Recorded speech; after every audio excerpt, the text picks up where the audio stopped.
and welcome back to MD Global Muscle here at the On the Rise Media Studio with me, your host, Giles Thomas. And we're joined all the way from Tampa Airport, Quinton Eriya. Yay!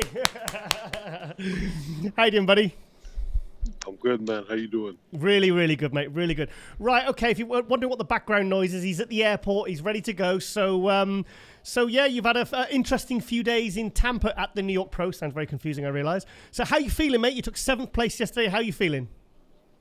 Oh, I came 8th, actually. 8th, sorry. And, no, it's all good. Mixed emotions, you know what I mean? I definitely missed my mark, so I'm disappointed in myself in regards to that. But at the same time, like, you know, I enjoyed the prep, and, you know, I worked as hard as I could. So, you know, I enjoyed the process, but, you know, just the end result, I just wasn't happy with what I brought, you know. Why though? Because I mean, I heard that you were 15 pounds heavier. Is that true? From Toronto, I think I was 252.5, and this show I was about 266. So I was about, but it was more so a miss, like oh man, just peaked wrong, I think. Like, I'll be honest, I saw that because I heard that you were 15 pounds heavy, so you're 14.6 pounds on it, so 15 pounds. Yeah. I noticed the biggest improvements was in your lower body, which was already a strong point. Oh yeah, honestly, the funny thing is my leg training wasn't even that good during the off season because I got so heavy and I had a lot of lower back issues, so I couldn't even squat heavy, couldn't leg press heavy. Yeah. So I was impressed with how they turned out myself. Yeah, I think to be honest, mate, I think you're gonna have to be careful because if you're this is what happened to Flex Lewis because he was at this kind of very young age like yourself. Because what, you 24, 25 now? Yeah, 25. 25 years old, and he was when he came into the pros, he was very bottom heavy. And then he kind of managed then he went top heavy, and then he kind of balanced everything out. So I think you need to be kind of careful because you've got such beautiful symmetry. You've got such a nice X-frame. I think really now the focus needs to be really on just getting that upper body nice and just as impressive as your legs. Yeah. Well, I mean, I'm glad you think my legs are on that level. So that's they're amazing, mate. They're amazing. But I definitely got to work on my upper body, especially my back. So yeah, work in progress. Yeah, I think your back. But the thing is, mate, you're 25 years old. I mean, you turned pro. Was it 2 years ago? Wasn't it? You turned pro. Yeah, 2017. So 3 years ago, you turned pro. I mean, you're making rapid. I mean, for you to be so good so young, I think. So tell us about the New York Pro. What was it like for you as a competitor? What was your expectations going in, and how did it feel as an experience? I was going into the show to win. Yeah. You know, I felt like at my best, I would contend. Of course, I wasn't at my best, and it was such a stacked show that, you know, not being at my best was enough to push me back many placings. So I definitely deserved where I was put. But yeah, it was just really bitter in that sense, you know. Really?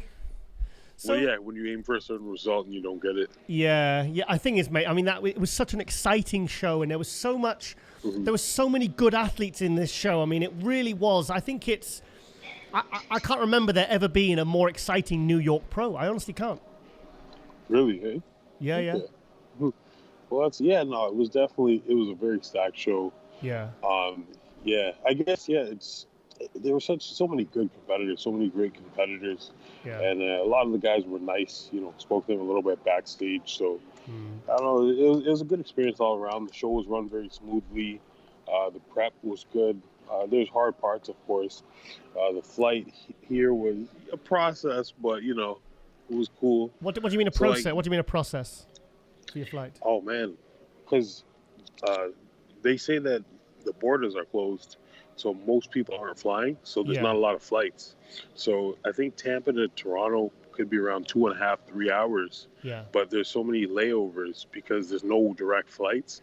Okay. So it was like a full day trip pretty much. What? And there's going to be a full day trip going back too. So how many flights is it going back? Because when you said a process, I was thinking, well, that's a short flight. That's a couple of hours, surely. Yeah. Well, I mean, just for what it should be, it's a process. You know, when you're like depleted and 3 days out, you know, be in the airport, waiting around 8 hours, walking with the bags, it's like exhausting. So, but right today, I have 2 layovers, so 3 flights in total. Oh. So it's going to take like over 8 hours to get home. Oh, well, yeah. So, yeah, okay, fair enough. I mean, I suppose that's a bit of an ordeal when you're expecting just one direct flight. So, what's the plans for you now? I mean, you've got 8th at the New York Pro. You say you weren't 100% happy with how you peaked. Please tell me you're going to be doing more shows in 2020 to qualify. No. I spoke to the judges. And, you know, here's the thing. I know that I can improve upon my conditioning. Yeah. And I know that I can do a lot better, look a lot better at a different show. But one of the things that isn't going to go away is that I do need to bring up my back. I need to bring up, like, my upper body, essentially. Yeah. I need more muscle density, and that's just going to take time. So I want to take some time and, like, work on those things. Also, there's a couple, like, surgeries that I have to attend to. Like, it's nothing crazy, but... So I want to get that done within the next couple months, and then just hit it back hard and do something early spring. Well, to be honest, mate, I think in your favor, you added 15 pounds of quality mass, and you added 15 pounds of quality mass. And mate, you'll honestly, that if I saw photos of your midsection, and honestly, when it looks photoshopped, then you know you've done your job. Yeah, it does, mate. It looks like a 180-pound classic middleweight bloody midsection. Because honestly, because you're what, 6'1", aren't you? Yeah, 6'1". 6'1", 266 on stage. And what does your waist measure? Oh, maybe like 31 inches. 31 inches. And yeah. I mean, your legs must be like they're probably like close to 30 inches. I can't remember, but it's about the same. It's very close. It's just, I mean, your proportions. I mean, you're literally like I said in my column, and I said on I've been on record many times in the last couple of years saying, look, this guy, it's people like you, Rafael Brandeo. I'm trying to think of anybody else in there, like guys like Nick Walker. You're the guys that are going to be top 6 Olympia in the next couple of years. I mean, you theoretically, mate, you could be an Olympia champion before you're 30 years old. And when you think about the guys that are in the top 6, guys like Dexter, 50 years old, Rowley, 40 plus, Sean Roden, 44, Phil Heath, 41. You know, really, I mean, you've got everything on your side now, Quinton. It's just, and you made top 10 in an absolutely stacked show. So, you've improved, you've done your job. Honestly, mate, I think you should be feeling much, much better than maybe I think you're looking right now. Yeah, true. I mean, I understand what you're talking about, but, and I don't know.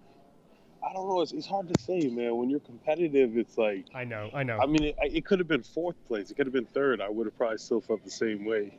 Yeah. And, yeah, that's no disrespect to my competition, because they were incredible. Mm-hmm. They were like, this is like a top-tier show. Like, I chose the show because I wanted to compete against some of the best. Yeah. But, because I didn't bring my best, it's like, darn it. If I brought my best and I placed 11th, I would have been a bit happier, just because I had known I brought my best. Yeah. So what were you happy with? You're not happy with the fullness? I mean, the condition was good. The fullness was, I felt like your upper body wasn't popping like maybe it was in some of the photos in the last few weeks. Mm-hmm. Yeah, I think we just missed our mark a little bit. I think I was a bit spilled over, and maybe it's just so weird. It's hard to say. Like, I didn't think I was flat, and then got some carbs in me, and I posed the next morning, and me and my coach were like, okay, yeah, you were flat on stage. So, yeah, it's like it's just funny. Bodybuilding, there's just so many variables, but I'm gonna be back very soon.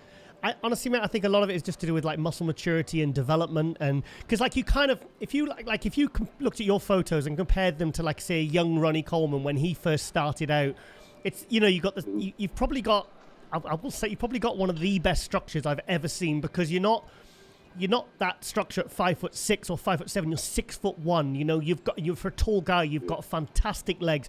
Your waistline, mate. If you ever lose that waistline, you just that's kind of your trademark gone. But so if you can still manage to kind of get to 270, 280, balance everything out, and just keep improving, keep working, I don't see anyone stopping you in the next few years, mate. I really do.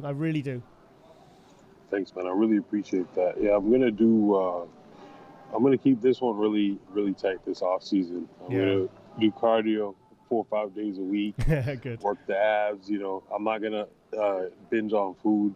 I won't get up to 300. That's a promise. So what Probably did you? like 285. So what did you? So you go? Sorry, you normally go up to about. You want to go up to about 285 in the off season. Yeah. Like I'm just gonna maintain a lower weight. Yeah. It feels way better because during COVID I maintained around 280 and I was just like cruising there, doing my training, and my lower body and back, like for training back and training legs, my strength was going up because I didn't have that annoying lower back pain, which I had at like 316 pounds. So wow. Okay. I'm like, you know what? No more big off seasons. Yeah. So I mean, it worked, but. Yeah. So were you happy with the call-outs? Oh, yeah. I'm definitely happy with those. So were you a second call-out with Antoine and was it Dwayne Walker? Is that correct? Yeah, Antoine and Dwayne Walker. Yeah. What was that like? Was that good? Be up against fellow Canadian and you're one of your best mates? Yeah, my roommate, essentially, he lives upstairs. So it was fun, man. It was cool to share the stage, have a little bit of fun. Yeah. And, also Dwayne Walker, I like him. So it's cool to be on stage with those two dudes. I definitely had fun up there, regardless of, wishing that I had hit my peak. Like, regardless of how I felt in regards to that, I had so much fun, man. Good. I always have a lot of fun on stage. Good. Because, you live with Antoine Vallant. You share, like you said, share a house at the Muscle Mansion, isn't it? Yes, that's it. So, he was 7th, you were 8th. It was very close. But it was obviously a lot of fun going up and competing against one of your best friends there. Yeah, man, it was good. And, because of all his setbacks, and he was able to come back after a 2-year layoff, injury and then COVID, obviously. So I was just really happy that he finally got to compete. Yeah, because that bicep, I think we all really felt for him last year when he was just in that last bit of prep and then he snapped his bicep. It was like, no, and he was looking so good as well. It was, that could have finished a lot of bodybuilders. That could have sent them down a spiral, and he managed to keep it together and come back improved. And and I just thought it was really nice to see you and him compared together at the New York Pro. I thought it was fantastic. Yeah, it was definitely a special moment, man. I'm gonna remember that one for a long time. Yeah. All right then, mate. Well, I just want to get you on for a quick update because you're someone, like I said, particularly you and Rafael Brandao, because you're so young. You're your early 20s. And there's guys not turning pro until 35 plus, and it's like you just, your structure, your age, your potential, your the rate at which you're improving. You're really a guy that really needs to be kept an eye on because it's just, the potential. Oh, Sibasisu as well as another one, Sibasisu Catello, another guy he's like 26, 27. There's theoretically, 2 or 3 years, there's you guys could be really like sort of battling out in the top 6 at the Olympia, so it's yeah. All right then, mate, and okay then, mate. Wanted to get you on and just see how you get on, and I'm really I'm a little bit disappointed you're not doing any more shows for the rest of the year, but end of the day, Quinton, you have made a step up. Whether you're happy with it or not, you have taken a step forward because that was a good lineup. You came in bigger. The waistline's still small, and for me, I feel like you are still moving forward, and I feel that you're still going to be a force to be reckoned with in the next few years. Thanks, brother. I really appreciate that. All right then, mate, and don't get too heavy. I don't want to see you over 300 pounds again, unless you're on stage shredded. Unless you're on stage shredded at 300 pounds. Oh my God, that'd be crazy. With a 31-inch waist. Holy shit. Right. All right, then, I'll let you get your flight then, and thanks for the catch-up, and all the best for the future, mate, and we'll stay in contact as well. Yeah, thanks for having me on, man. It's always a pleasure. Anytime, Hope Quinton. you guys have a good one. Yeah, okay. Thank you, Quinton. All right. Bye-bye. Peace out. Bye-bye.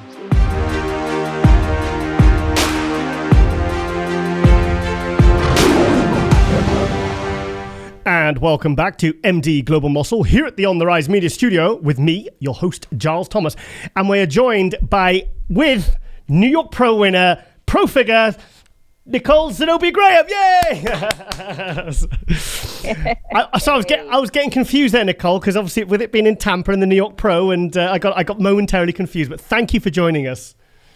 Oh, no problem. Thank you for having me. Yeah, and obviously congratulations on your second win in 1 month. How do you feel? Oh man, I am on cloud 9. Like it's still sinking in right now. Yeah. So I mean, to be honest, I don't think I'd even you weren't on my radar because until I saw those pictures from the Savannah Pro the other week, because you have competed before. You did the Tampa last year. Right. You've made so many improvements in the last year. Can you just tell us a little bit about your contest history before, obviously, these 2 big wins recently? Sure. Okay. So I started competing in 2017. Okay. I did my first show, which was the Victor Martinez Legends. Yeah. I won both the novice and overall with that, but technically it didn't count because it still wasn't a nationally qualified show. It was the first one. Right. So then I went immediately into an off season and competed in the 2018 Kemper show and the 2017 Metropolitan. I won both the overalls with that. Mm-hmm. And then wind up doing Team Universe that same year, and wind up getting my pro card in 2017. So pretty much got my pro card within like 10 months of competing. So whoa, hang on. So within 10 months of competing, you got your pro card in figure. Yes. Wow. Okay. Continue. Yeah, please. Yeah. So it's been really quick. Right? Yeah. Wow, that's incredible. But then I did my pro debut 2018, which was the New York Pro. Yeah. I wound up taking 7th at that show. So, I mean, that was a win-win to even be noticed as a rookie and be able to take the top 10, which was, awesome. I wound up doing Tampa that year and taking 10th that year. Okay. Following year, 2019, I did the New York Pro again. I wound up taking 2nd. Okay. Had a little setback with Dallas. I wound up taking 10th, unfortunately. How did you go? Sorry to interrupt. How did you go from 2nd to the New York Pro to 10th? How did that happen? I don't even know, and it's crazy because some of the girls I had already, I already competed against at New York. I have no idea. I was like, okay, well, maybe judges, I just wasn't what they were looking for, I guess. But you must have looked at pictures and thought and seen a difference. Surely there must have been a difference. It was definitely a difference. I honestly, I still don't think it makes sense. Okay. I came in tighter, I don't know. But I didn't let it stress me out. I dusted myself off. I wind up doing the Tampa Pro that year and wind up coming out on top, earning my qualification for the Olympia. So that was that's this year then. Sorry, not last year. No, that was last year. Last year. Okay. So so then tell us about. I mean, obviously this. So I want to know how you made these improvements in just a year, because you were obviously doing well right out the gate from sort of just getting your pro card to. I just want to. Like the photo, I'll be honest, when I saw the photos from the Savannah Pro, when I saw that front relax shot, it was like, whoa, I said, Sydney Gillen's got some competition here, because it was, you literally, because I see the figure as, I see the Sydney Gillen, the Candice Keens, the LaToyas, I see them as so far out in front of everybody else. It's almost like that's always going to be the top 3 if those 3 girls show. So I think we've been waiting for someone else now to come along and really, really give these girls some real competition. So yeah, you must be feeling pretty good right now. Oh, I feel amazing. Yeah. It's between last season and this season. I did end up changing coaches. Okay. I'm currently working with Johnny Castellana. Also, my trainer and training partner, Jonathan Simpson. Last season, we kind of just only pretty much did my legs, but this time I was like, you know what, let's just do everything. So he basically takes care of everything. He's very old school bodybuilding mentality, very heavy, high volume. So my training has exponentially changed, which has definitely changed my physique as far as the conditioning, as far as the size. I basically lifted like I lifted in the off season all the way until I was pretty much a week out. Okay. So weight Okay. did not change. Yeah. Okay. So the New York Pro, did you decide to do that one months ago, or did you just decide when you won the Savannah? No. So when I signed up with Johnny Castellano, which we started talking back in November. Yeah. And the first show I said I wanted to do was New York Pro. Okay. So that was what we set out to do. Between it moving and consistently moving, I mean, like I said, I'm from New York, and I think it's important that I do that show. Yeah. First of all, it's the first show that I've ever watched in person. Oh, what year was that? And it's always been my dream. What year was that? That was you watched? 2015. Oh, 2015. Wow. Okay. Yeah. And it's always just been my dream, one, to be on that stage, but then actually take that title. Yeah. So it was just something that it definitely had to be done. Savannah kind of more so was, okay, a little warm up, and let's tighten up a little bit tighter for New York. Okay. Which actually the plan was, I mean, once New York got canceled originally, and it was supposed to actually be a week after Tampa, I was actually going to do the Tampa Pro again and then do New York. But then it got switched. Yeah. Okay. So, I mean, thing is, once you won Savannah, did you not consider pulling out of New York because you maybe want to shut it down for the Olympia? Because, I mean, it's a big gamble when you've won a show and you think, okay, I'm going in as a champion now, as my last show into the Olympia. Am I going to carry more momentum? It is a bit of a risk, isn't it, to go into a show that's arguably even bigger? Tell us. I guess, yes, it is a risk, but it was a risk that I was willing to take. I mean, the show has a special place in my heart, and there was just no way that I was going to say I'm from New York and not do my own show. Yeah. So what are you going? No more shows. The thing is, there's only been there's 4 pro shows so far this year, 5 pro shows, and you've won 2 of them. Right. Yeah. So, did you have any problems training during the pandemic, and obviously with everything been going on this year around the world? Oh my goodness. Jeez, it was insane. So the first 2 months I did not have a gym. So we, got to the board, planned it out. It was just all band work, all plyometric work for basically 2 months. Then I found a gym, which technically wasn't supposed to be open, and then it got shut down. Then we wind up finding a few more, but the downfall in that is, again, living in New York City, I use public transportation, so that's buses, trains all the time. Right. So it was traveling 2 to 3 hours just to get to the gym, and then 2 to 3 hours to come back home, and that was every day up until the show. You're kidding. That's no. It was insane. It drove me nuts, but I was like, dude, I want this so bad. Like, it has to be done. I'm really getting a sense of your kind of determination this year with your prep, with everything. Because to do that kind of traveling, especially because I think for New York, people that actually live in New York, New York athletes, it has to have been extra tough to, like you said, even get to a gym. But I mean, that's a real testament to your kind of discipline and your determination, really. That's absolutely incredible. So I suppose these 2 wins now, I suppose they're extra sweet, Oh no, absolutely. That's what made it that much sweeter, pretty much. I mean, to know that me and a couple of my close friends and teammates, we went through all this adversity and still were able to get on stage and look the part and do well.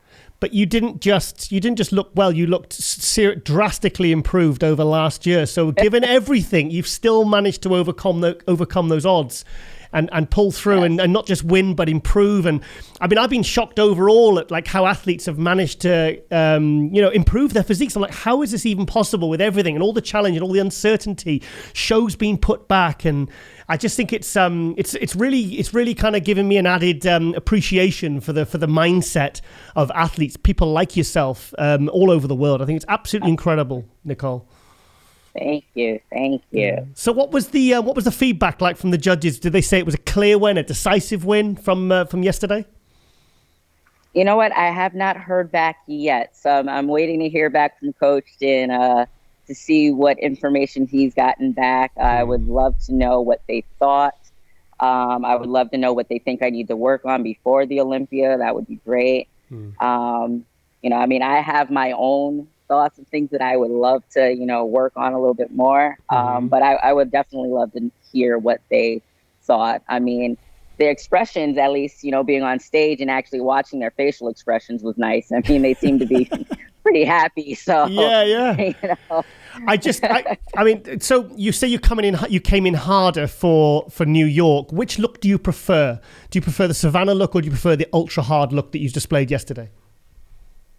Actually, I do prefer the harder look. Oh, you do? Okay. Yeah.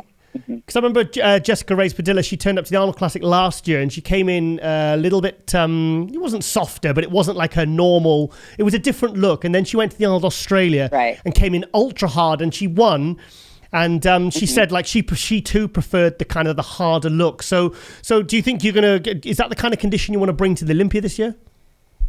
Oh, absolutely. Absolutely. I mean, these girls come in ridiculously peeled. So, I mean, that is absolutely the goal. So have you had any feedback from kind of the fans or followers of how they feel you would do at the Olympia? Oh, my goodness.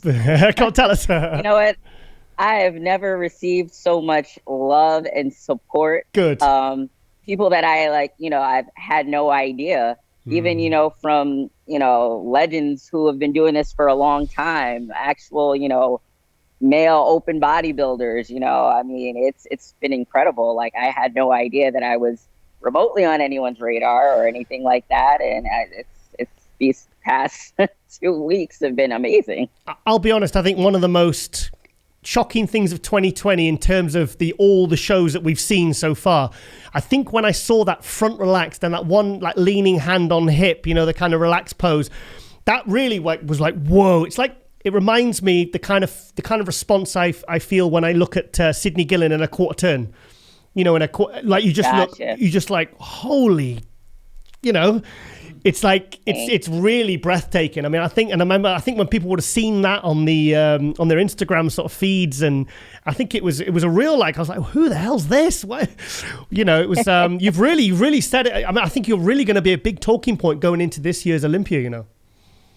Thank you. I'm absolutely looking forward to it. Yeah. So have you got? You said before you got some photo shoots for today. Who's that with? That's going to be with Wings of Strength today. Oh, fantastic! Yeah. Fantastic. Did you manage to speak to Jake Wood? Because I know he's there in the New York Pro. Yes. That's actually who it's with. Oh, fantastic! Yeah, of course. So what was his feedback? Yes. What was his feedback? Because he's a real, he really follows he's a big, huge, probably the biggest supporter of, figure and bodybuilding and physique. What did he say? He hasn't said anything yet. Okay. Hasn't said anything yet. So I gather when I see him today, we'll get some words exchanged on how everything went. Excellent. So how did the show go overall yesterday as in terms of, because I know Tampa was a huge success, because obviously everyone has to adjust and adapt to the new situation. What was it like as a competitor with the kind of new running formats with COVID? You know what? It wasn't too bad, to be very honest. Even with Savannah, it was extremely well run. It was very, very organized. New York, pretty much the same thing. Everything was just very organized. I think they did a very, very, very good job, especially given what the conditions are. Yeah. Everybody was treated very well. We got our goodie bags like we always do with Wings of Strength, which is why I love Wings of Strength. Sorry, what's this goodie bags? Tell me more. Yes. So we always get like these really cool bags, whether it's like a duffel bag or a book bag, and they always fill them up with like little goodies, water bottles, and protein snacks, things of that nature. Well, we don't get goodie bags, do we? Okay. Well, Jake, if you're watching, we want a goodie bag, mate, or one of these Wings of Strength goodie bags. Oh, well, that's fantastic. Okay, so are you shutting it down now until the Olympia? Yes, we are. How many weeks is it now then? How many was it? 12? 15. Yep. 15. So what are you going to do? You're going to come off, you're going to stay on prep, or are you going to have a bit of a break, or? Well, I will get the full 411 on that probably in another day or so. I mean, as I know of right now, it's just we're going to do a reverse, and then we're back on to prep. Yeah. Well, have you got a sight set on how you want to do it at the Olympia, or are you just I don't know, tell us. I mean, there are some changes that I would like to make physically. With I think with the top women right now, their glutes and their hamstrings are insane. Yeah. So that's just something that I really want to make sure that I'm dialing in on, and really want to bring that up as much as I can. I think if I do that, then I stand a pretty good chance. I do think so. How tall are you, Nicole? I'm 5'4". 5'4". You look taller. You know what? Everyone says that. You yeah. know, I have really long limbs, but I have a short torso. Right. Okay. Because that front relaxed, I was trying, because I know you got heels on and everything. I was trying to work out your height. I was like, she looks tall. She looks like 5'7", 5'8", you know, at least, you know.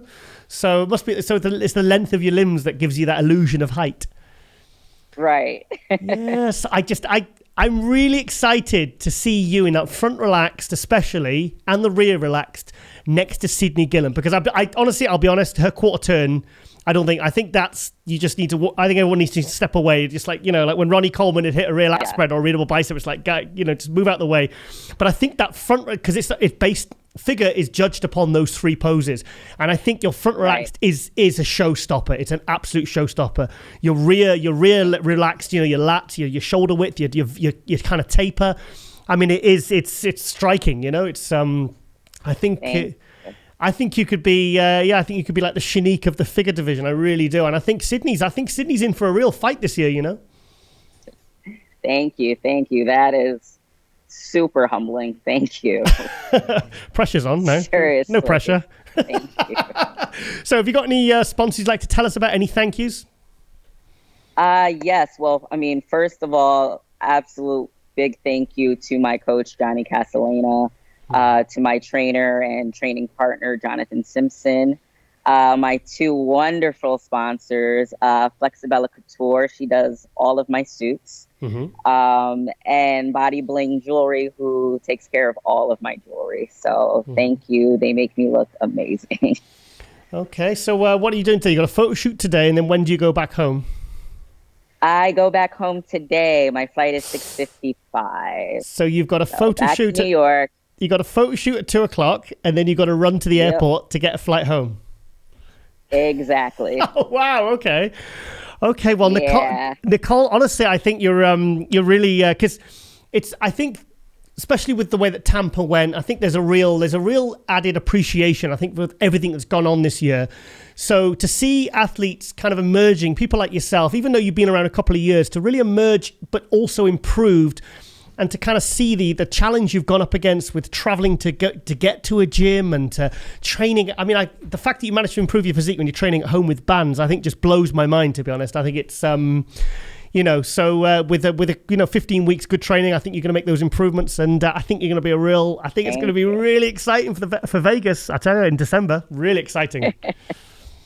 Thank you. I'm super pumped and excited about it. Cannot wait.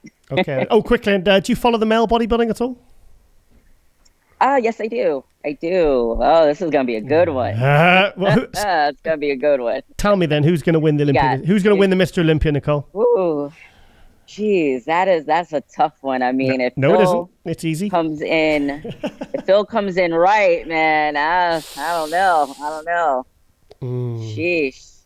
Come on then. I mean, you know who I honestly wish that they would just really just come in and really, really be on point. I'm such a Rolly Winkler fan. Yeah. Oh my goodness. If he would just come in super peeled and conditioned, oh my goodness. Yeah. That would be my pick. But as far as the guys that we're bigging up right now, I got the feeling if Phil comes in like he should come in, he might take it back.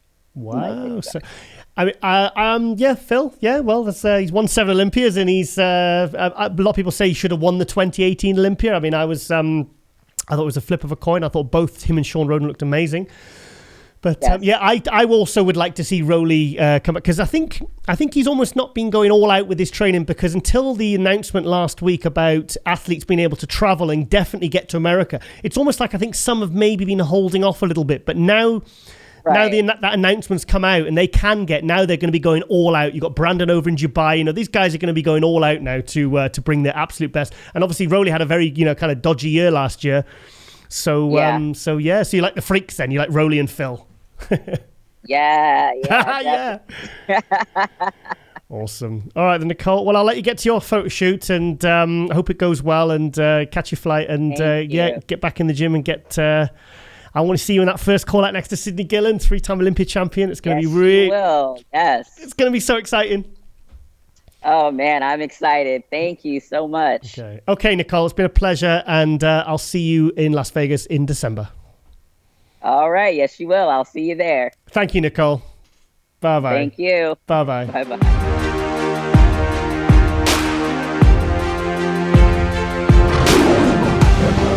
And welcome back to MD Global Muscle here at the On The Rise Media Studio with me, your host, Giles Thomas. And we are joined for this post-New York Pro special with Errol Moore, 212, and Milos the Mind Sarcev. Yay! You remind me of that Kermit from a Muppet Show. Do you know what? I got some, someone said, he said, Giles, you really need to stop doing the clapping and the yays. They said it's really cringy. And I said, well, no, I like it. Anyway. Errol, I messaged Milos on, was it Saturday, Milos? And I said this, because Milos mentioned his training partner, Errol Moore, was going to be competing at the New York Pro. And I was really, really impressed with you, mate. So how are you feeling after your third place in the 212? I feel pretty good. I feel confident with the package we brought. We worked hard for the show. Despite what everything happening this year, we stayed focused and kept at it, whether it was going to be a show or not. And so I'm very pleased with what we did. We decided to drop down to 212 a few days prior. And, we're just looking to improve from here on out. So. Yeah, I saw on, because I did a bit of research on you, and someone said, I'm glad that Errol dropped down from the Open. So so you're probably like are you in that bracket of like the Hidetada, the Ronnie Raquel, where you were just kind of maybe too small, maybe too light for the Open? So what are you, about 5'7" or? Yeah, 5'7" first thing in the morning. Yeah. Probably 5'6", but what do you think, Milos? It was very close. I was sitting at 224, 227 Sunday, so it was kind of put it this way. Yeah, he competed and won as a light heavyweight national title. So that was 2018, and then we kept working, and he was legitimate 212 contender, and then decided to, because he has a structure, wide clavicles, shoulders, right, humongous legs. If you see that's sweeping thighs, hanging hamstring. So he has tons of muscle. So it would be hard for him to be 212. So we decided to go open for a while. But then when you're dieting down and you're at the 220, and you can just slightly dehydrate yourself and maybe squeeze into the 212, it's worth trying, because I think he was super, super competitive, and we were actually going there to win. Yeah. The problem that it is, he got a little bit stuck with the weight. You don't even eat, you don't even drink, and you can't lose this last few pounds. So that was if he didn't have that issue, I think he would look dramatically better, and probably, in my opinion, could definitely battle for a title. Yeah. So what did you weigh in at? You must have been right on the button. Yeah, it was right there. What? So 211.999 or something. He arrived night before 221. What? So so there's still 9 pounds to lose. Yes. I got to hotel at 7 p.m. at 221. After not drinking any water on the flight and all that good stuff. So, and I weighed in the next day around 5 o'clock. So was that stressful trying to, like, I mean, literally, I don't think I've actually heard of such a dramatic, like, literally the night before being. I've heard of people being like like Nicholas Vouliot said he was like 3-4 pounds over, but not 9 pounds over. I mean, that must have been a stress. No, it's a challenge. I think of it. It was exciting for me to see if we can do it and pull it off, which we did. So if you I enjoyed it. Yeah. Good. So if you didn't, would you have just literally you would have had to have gone in the Open, wouldn't you? I guess so. I didn't even think about consequences if he doesn't make the weight. It was just we have to make the weight. Yeah. As you understand, it's not like he can lose the body fat at that time or lose the muscle. It's all water manipulation, right? Yeah. So when you drop that kind of weight, it's only dropping the water. But there is a safe way of dropping water, and then there is not so safe. So besides not drinking, I gave him nothing to eat. I mean, pretty much that screws you up like 2 little 4-ounce meals of chicken breast, for a whole day, right? And then unfortunately, a long flight also makes you retain water. So, you have to counter that. But we made it. And yes, it's not the best case scenario, but you saw what he brought on stage, and this is wonderful. So week from now, the Saturday, he's entering open division. Oh, so in open division, okay. yeah, he can be 100% himself. No restrictions, fully loaded, hydrated how he's supposed to be. And, you've seen the structure, you've seen the shape, all the mandatory poses. I think he's a spectacular competitor. So from the weigh-in to when you were on stage, how much time was there? Weigh-ins were Friday, 5 p.m. Saturday, we got on stage at 8:30 a.m. So you must have filled out after the judging. What do you think you weighed on stage? Because I know George Peterson, he would say he'd go up to, when he was a classic, he'd have to weigh in at 191, 192. He said, by the time I hit the stage, he said I was probably like 198, 199. So what do you think you weighed on stage? I had to be like 212, 213. My metabolism was so fast. Right. So at that point, I was absorbing everything Milos was throwing at me at that point. Yeah. I mean, honestly, my assessment, he didn't have glycogen and muscle fullness, in this short period of time. Yeah. Could do quickly, but he didn't want to risk, so just cruise him into show with the package that he had. I would check on him like 3-4 times and watch what happens the next 2 hours. The next 2 hours, okay, it's looking good, so don't push it. Yeah. Did you push a lot of food into him after the weigh-in and fluid? Did they push fluid? Did you push a lot of food and fluid after he weighed in? Because obviously then there was you were home free. No, just conservatively. Yeah, it's not. I didn't want to also expand his stomach because you see, after you don't eat anything for a whole day, your stomach shrinks. And previous few days actually, there was almost whole week of starving. Yeah, I reduced potions and poor guy. Yeah, so if that happened for quite some time, and then you get a huge meal, you just expand the stomach, and you do have trouble keeping it in, and then they're gonna label you as, oh, this is a bubbly gut, distended stomach. So it would not be worth it. A couple of extra grams of glycogen for a couple of inches of distension. So you're going Cali Pro in the Open this week then? Yes, sir. Correct. So what do you think you'll be, with no restrictions, what do you think you'll kind of be stepping on stage at? I believe 225, 228. 225, so that's a lot. That's a big jump from 212. So you're gonna look a lot better, do you think? I'm convinced. Yeah, I agree. Yeah, 100%. So I mean, how many points did you get for the 212, doing third in the 212? Have you qualified for the Olympia now at the New York Pro? I'm not exactly sure, to be honest. I don't know. I'm not really familiar with the point systems. Like I said, we're just going to win and kind of see what happens. So I'm not exactly sure where I stand. That's something I have to check up. I'm sure that it's top 3 in the New York Pro for all categories. So I'm sure you're qualified for the 212 Olympia. Oh, that would be wonderful news. I have no idea. He's not even bothered, is he? He's not even bothered. He's too busy thinking about thinking the Cali Pro in the Open. I understand that every show brings so many points, and the New York show will bring more points than other shows. But does it automatically qualify you? I don't know. Back in the 90s, as you know, top 3 qualify always. And it was actually New York show was top 5, and Honor Classic was top 5. But they took this away long ago. So if you're right, that would be wonderful, which would mean that he's already qualified. That would bring a whole new level of celebration over here.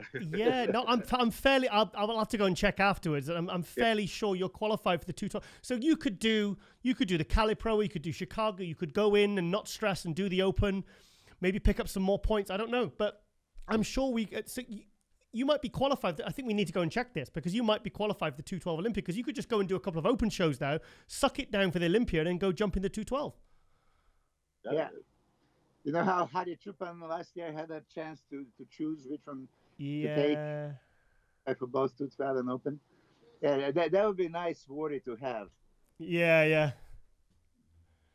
So what do you think you want him to do then? What do you, both of you think? If you're qualified for the Olympia and you can jump in the 212 or the Open, which will you go for?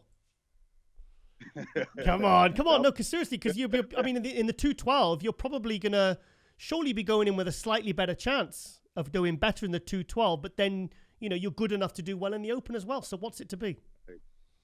I think something that we'll both have to decide together after we kind of see how things go, not jump too far ahead. But I just enjoy competing. I enjoy bodybuilding. I enjoy being on that stage and like bringing my best out there. So I look forward to it. So you turned pro. Sorry, is it correct? You turned pro in 2018 as a light heavyweight. 17, I believe. Oh yeah, 17. Sorry. Yeah. As a light heavyweight. November, yeah. In November, yeah. At the Nationals. Oh, the Nationals. So you won the light heavyweight to the Nationals in 2017 as a 90 kilo. Yeah, correct. So how long have you two been training together? Milos helped me turn pro, and then I ventured off after a New York pro. I did 2 shows, and I came back with Milos after Japan, and we've been back together every day since December, and made huge improvements since being back with Milos, and this is obviously a continued journey that with us be together. So I'll be honest, I'm very interested to see some leg training videos of you two. Oh boy, training videos? Yeah, I think that's not. I think we need an 18 certificate on that one because that's going to be pretty brutal. That one. I might puke in it. So yeah, actually, let me tell you, like 7 out of 10 leg workouts, which is going to happen now. He puked. I can send you some, really, really disgusting moments. I want to puke just thinking about it. Yeah. So join us once. Yeah. So Errol, I don't know a huge amount about you. So you turned pro 2017, and you're now obviously you're swapping back and forth. So how old are you now, mate? 32. 32. You're young. So you're really young. Yeah. So Milos, how far do you think you could go in the sport? In terms of I can go that far because you see, I'm going to be honest here. First time I've seen Jay Cutler or Gunther Schirkamp, and somebody would tell me, can they be Olympia champions? I would say, hell no way. And I would pretty much laugh. And then it came to the point that they both made me believer and said Jay Cutler, created that physique that, like, oh my God, even though he had a wider waist, he packed so much more muscle that he actually, as I told you last time, dominated Dexter and convincingly and deservingly won. Same thing for Gunther. I didn't see him ever doing anything. And then 2002, he showed up looking competitive. Well, Errol, in my opinion, has a way better potential, dramatically better structure, wide shoulders, super small waist, not just small waist, but also flat stomach. Yeah. And then he has this crazy legs. I don't know if you really had a chance to take a good look on those wheels. The legs. That's what Milos, check your DMs because I said to you, this guy's legs are absolutely phenomenal, and you sent me a thumbs up emoji. Oh, did I? Okay. Yeah, you did. Go check. I don't remember that one, but yeah, for sure. I mean, sweeping ties, separation, hanging hamstring. Behind me, he does the back double biceps pose and rear lat spread pose. He has a more detailed, like you're supposed to have that semi-membranosus, semi-tendinosus, biceps femoris. He has more muscles that I actually don't know what it is. Like there is so much detail there. Like whoa. So glutes are full and becoming strided. He was completely strided from a side view, not exactly from a back view yet, but back double biceps. Oh my God! And I'm going to tell you this: if you cover his head and you let him do this back double biceps pose, it looks just like Chris Cormier. Yeah. I can see that. I can see that. Easy. Then there are a lot of moments, like even the front relax pose. If you just cover the face, it looks kind of like Dexter Jackson. he has a resemblance to it. Then Dennis James is like, oh my God, Errol, it looks like Victor Martinez. Wow. You know, so when you get compared with those three, you know, the absolutely phenomenal champions, then you know where is your worth. Yeah. So he has no weaknesses, you know, whatsoever. Somebody is going to point out he did tear the chest, you know, before just Kevin Levrone or Tony Freeman. It's not. Thank God, it's not disfiguring him. It's everything is there. So. If some nitpickers get it again, look, I see it, but it's not affecting anything. Just like Hunter Labrada probably, you know, recently was the same thing. But he has crazy shoulders, crazy back, crazy legs, very good arms, you know, very, very good abs. Abs are getting deeper and complete package. So, Errol, when you compete as a 212, is it the upper body that you lose fullness from? Because your legs looked enormous as a 212. I think upper body definitely is something that goes first for sure. You know, so. That's going open. I'll be able to stay full in upper body as well too. So that's something we're and possibly as an open, your conditioning, your upper body might look better because everything is fuller. Correct. Yeah. So you've got to do the Cali Pro. Have you got any more shows planned after that? No, just because just trying to take one thing at a time. You know, focus on one step at a time, and then kind of go from there. I've always been that way, kind of zone in what's in front of me, and then see what happens, and move on to the next one. Like I told Milos, we enjoyed Saturday, and then Sunday we'll kind of game plan. I already got back to work for the California Pro. So, what do you do for a living, Errol? What was that? What do you do for a living? I'm unemployed due to the virus, so like I said, it's been a long year. So I was let go, unfortunately. So it's been a stressful. So during all this stress and during everything, you've still managed to compete and improve and bring your best. That's a real that's incredible. The uncertainty of life was kind of outside of bodybuilding the gym. It's been stressful. Being here was kind of like my safe haven. It's kind of a place where I kind of release the stress. They had a lot of things going on with my family as well, so. It was good to be here with Milos and my other training partner, Matt. It kind of helped keep me focused and kind of put some of my energy into this, something positive where I can build towards something, you know. And so that was something else I got to figure out too after this as well. So. Okay. Well, I would love to see you get to the Olympia this year, and it'll be nice if you you'll be like in a position like a Hadi Choopan where you can decide to go in as an open or as a 212. I suppose you'll just make that decision if you get to that, and then you can just have a discussion and decide from there. I suppose, isn't it? Yeah, absolutely. So that'll be awesome. So looking forward to it. It's been a great year, and it was a great show at the Newark Pro. And I just want to say, the staff there, the judges there, they ran the show phenomenal. Everything went smoothly, and obviously thank you to my coach Milos too. So very great in this position right now. Milos, and thank you for your time. No, it's our pleasure. Milos, who do you think his main competition is at the Cali Pro? Who have you looked at the list? Have you seen the names? How do you think he'll do as an open? I convinced Max Charles to come and do it. Okay. Yeah, so he's coming. I understand that Patrick Moore is coming as well. You see, honestly, for me, I can't even comprehend that some guy's going to train for one contest and then a week later choose to pass. I mean, I competed 72 times, and in many years, I did every show that was organized because for me, literally speaking, that always blows my mind. Sorry. Guys, you don't have a ability to say, okay, Monday I'm going to work, Tuesday I don't feel like it, Wednesday, okay, let me shut up, and then Friday I'm going to come again. So for me, anybody that competed in New York should be on this stage also. So for me, of course, it's better if some guys don't come, so there's less competition, and so greater possibility to maybe qualify. But it's going to be still tough lineup. It's going to be Nagayan, it's going to be Bracamontes, it's going to be Kuwaiti guy. I don't know if Joe Seaman. Joe Seaman's very good. Yeah, Canadian. Yeah, there's right now. Listen, we just came back from East Coast and I fell asleep like at 6 o'clock, and then I had to wake up 8. So I'm not all there completely. but yeah, it's going to be still fabulous show. There's a guy Shaban. That I saw him a couple of weeks ago. He qualified for Olympia once. I forgot his name exactly. He won the Portugal Pro last year, and then he went to the Olympia and didn't place top 15. He was good. Yeah, he was good. He was good. He was very good. Very good.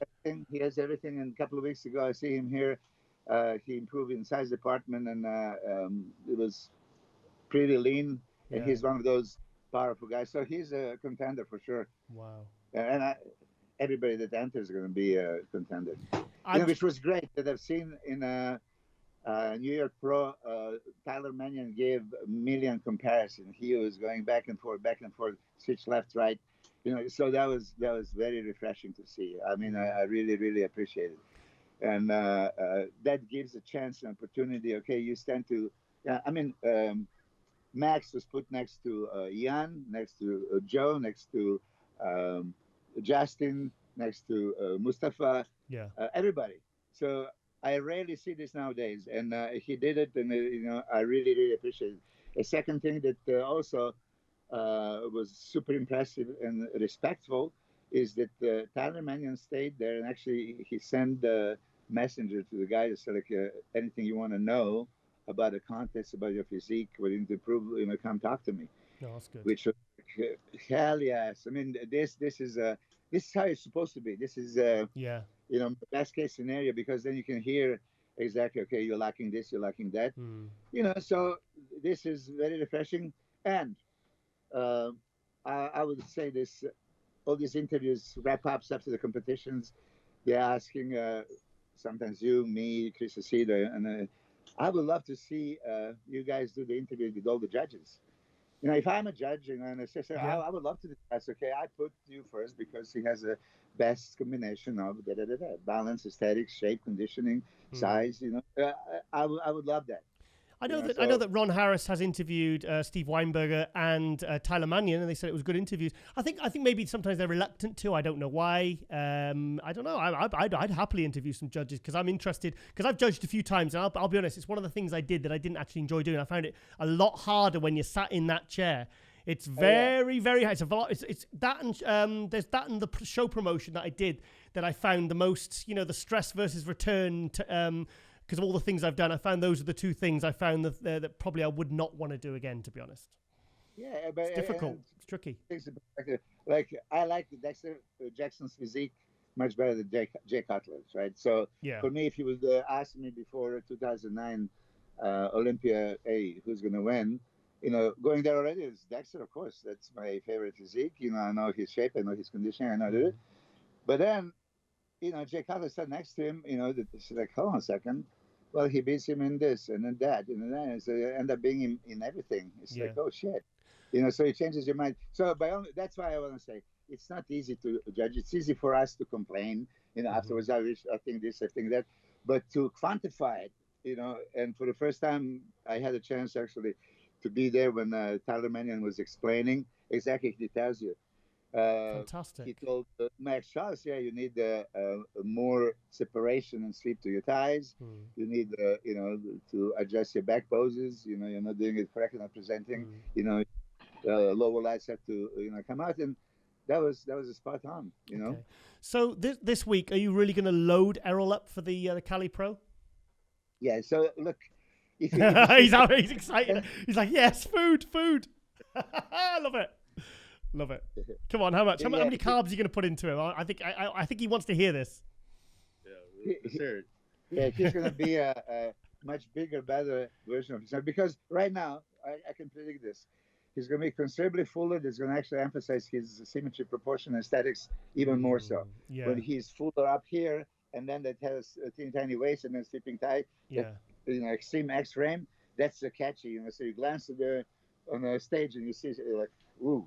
How many guys nowadays have that, right? Yeah. Even when I was there's blocky waists and not such a great V-tapers, and then or not such a good sweeping thighs. So right there, boom, first thing. Then when he turns the back, I mean, if you've seen the back double bicep shot and a lat spread, that back is spectacular, right? Yeah. And it's collected with a huge glutes, strided, and then crazy hamstring, great calves.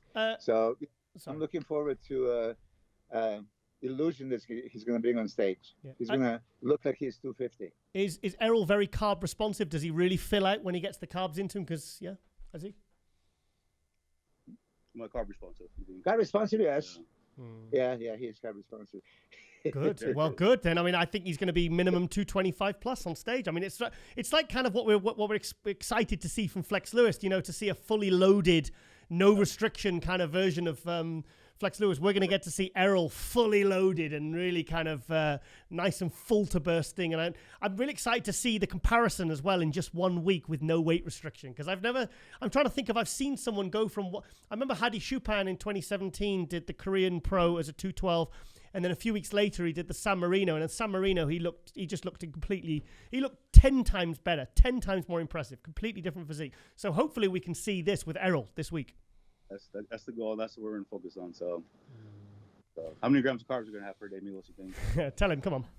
Today is the leg day, so you get less because you don't need the much there. But he's going to 1,000 plus. Oh, wow, okay. Well, don't I give don't him want that too much. He has he's going to have his pancakes post workout, and the wink. Yeah, we know the carbs. Yeah. Well, don't give him too many carbs today because he'll only throw them up anyway. Yeah, exactly. Okay, guys. Well, this has been amazing, and so you're literally going straight into train legs now. Yeah, correct. Yeah. Wow. Okay. Well, get a bit of video footage, and I want to see that on your Instagram later, please, Milos, because I want to see this guy's legs in action because his quads are incredible. So I want to see that. I want to see a pancake pump. One last thing, Matt over here, our training partner, he's been sitting the entire time. So. Yeah. Oh, okay. A trio. Yeah. Okay. Bring him in. There he is. Yeah. Hey, how you doing, mate? So what? He just did nationals this past weekend, bodybuilding and classic. So. Oh, fantastic. He's going to give us stage too. So. He keeps missing the pro card by one spot, lately, and I'm just so frustrated. Of course, everybody's going to say I'm biased. I'm not biased. I'm analytical because that's why I want to get in this discussion of judging. Okay, because you explain me why Jay Cutler beat Dexter Jackson in 2009. Okay, so then I would have to tell you. Well, I love. Dexter's aesthetics and shape, right? Yeah. But even though Jay had a much thicker waist, he built his shoulders so much wider that he was a bigger version of that X frame and a V taper with tons of more muscle. Because after all, bodybuilding is a muscle show. This is what it's all about. So I understand that. So if you can, as Arnold would say, a good big guy is going to always beat a good smaller guy, right? Because you have everything but more. Okay. So things you have more. So what's your name? Sorry, there in the background. Matt Maldonado. Matt, sorry, say that again. Matt Maldonado. Matt Maldonado, right? So you literally just missed your pro card at the North Americans. Correct. In Japan too. And in Japan last year, missed by a spot as well. So you're really close. So what's your next show? Probably USA is 14 weeks, so it's December. Okay. In Los Angeles, which is my backyard, so it makes sense to do it. Perfect. And that's around Olympia, so you can train for that show. Fantastic. Yeah. Okay, guys. Well, I'll let you go and train legs, and I'll let you go and do your thing, and we'll get cracking on getting this episode out for tomorrow. So I really appreciate you coming on. Fantastic performance last weekend, Errol. Really, really, really impressive.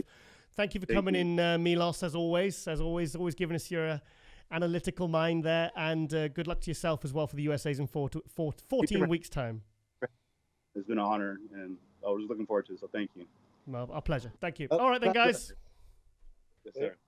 Bye-bye. See you later.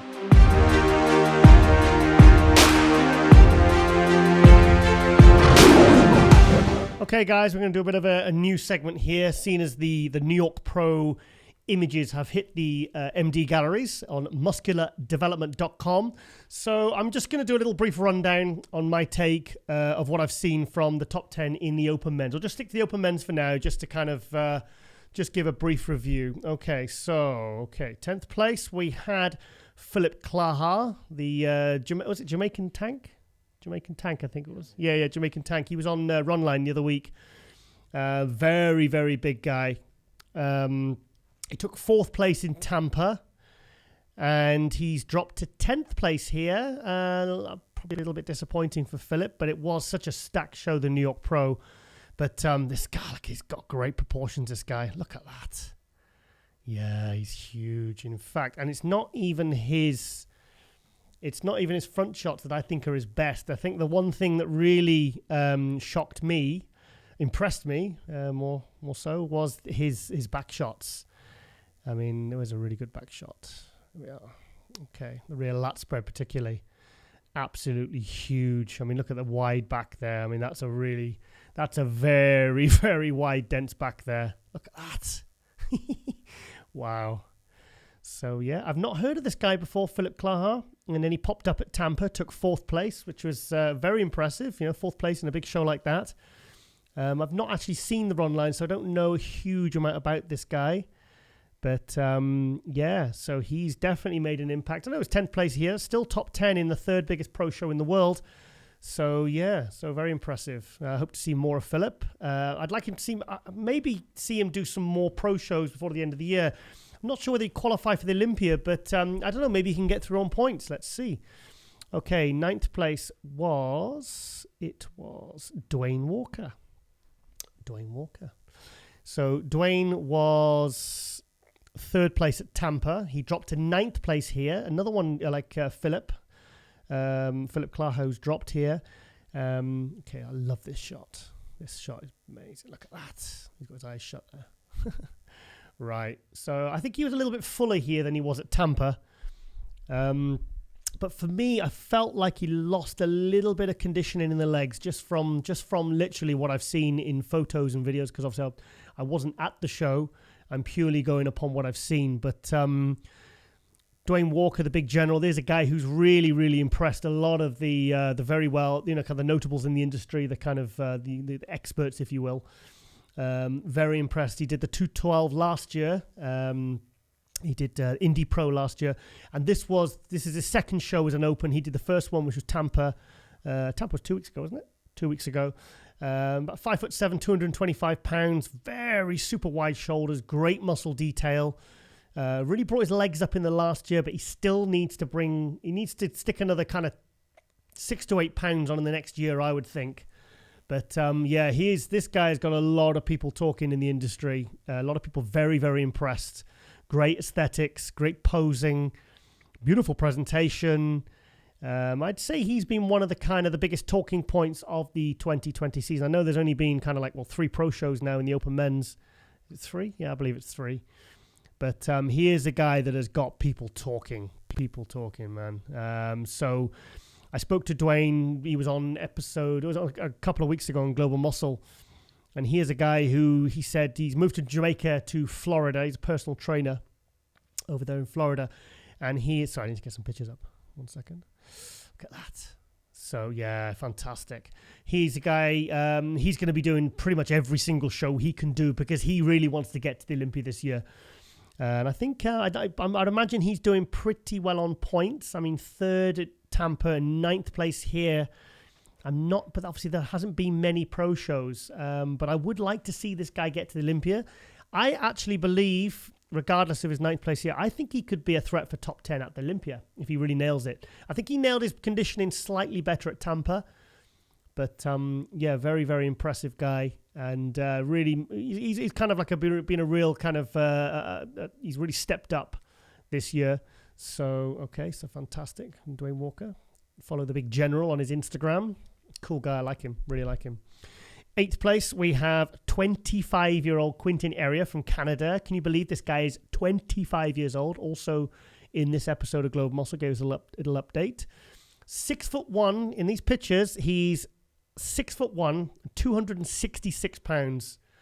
As I said in the interview, I think he's on the verge of getting a little bit bottom heavy. So I think he needs to watch that. But imagine when he gets another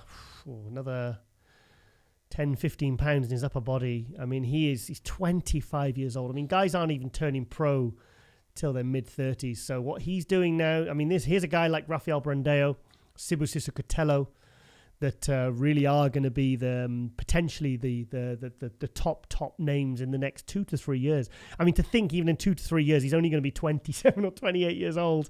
So, what have I done there? Oh, yes, same picture. Okay. Right, let's get another picture up. I like this shot he does. One hand on hip. That's really impressive. Look at that. Look at 31-inch waist. Absolutely. Hang on, look at that waistline. Look at that. Look at the quad size compared to his waist. I mean, there can't be much difference in girth there between his waist and his quads. But like I say, he just needs a little bit more muscle maturity. And he definitely needs more back, I would definitely say. I mean, certainly you can see in the rear double bicep, you can see he's got a beautiful X-frame. But he really does need a bit more going on around here. He needs a bit more, kind of development, and which will make all this stand out more, bring all the detail in. But the thing is, he's 6'1", so he's got a big frame. I mean, here's a guy that could be competing at 280, 285 and still not be the kind of thickest guy up there because of his huge frame. But the details there, the glutes are in, but he just, and fantastic calves. A lot of black guys don't have genetically good calves. A lot of African descent or whatever. They typically they have sprinters' calves, so they usually have small calves. But his calves are absolutely incredible. So very impressed. 25 years old. I'll say that again. So this is a guy really, really to keep an eye on in the next few years.